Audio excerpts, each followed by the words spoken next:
Mr. Kara-Murza, and I hope I'm getting everyone's pronunciations correct today. You are, sir, a brave supporter of Russia's democratic opposition and shoulder great personal risk, sir. I read an interview with you in the National Review and was blown away by your insight into Putin and obstacles to democracy in Russia. I appreciate your leadership.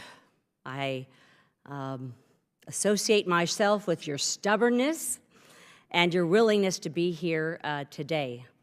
I'm wondering if you could flesh out for us on the record the difference between Russia's perspective on Ukraine and the Baltic states.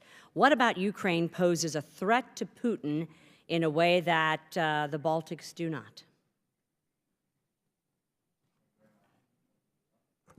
Make sure the mic's on. Thank you, Madam Congresswoman, and thank you for your very kind words, far too kind. Again, it's an honor for me to be here. And it's a very important question that you posed. And there is actually a qualitative and substantive difference, I think, between Mr. Putin's perception of what is happening, for example, in the Baltic states and what's happening in Ukraine.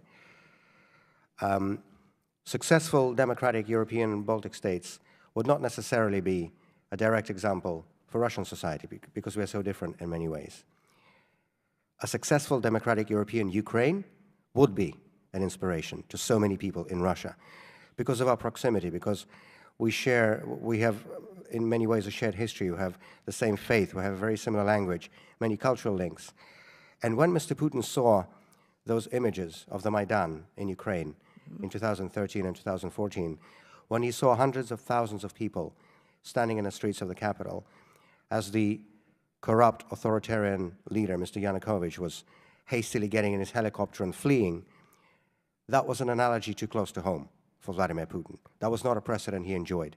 He feared that a success of this experiment, of the democratic experiment in Ukraine, would provide an inspiration for many people in Russia. And I think the primary motivation for Vladimir Putin's aggression against Ukraine, for what he's been doing to Ukraine since 2014, has been the desire to prevent the success of the Maidan in Kiev before it would become a model for a Maidan in Moscow. Thank you very much, and I concur.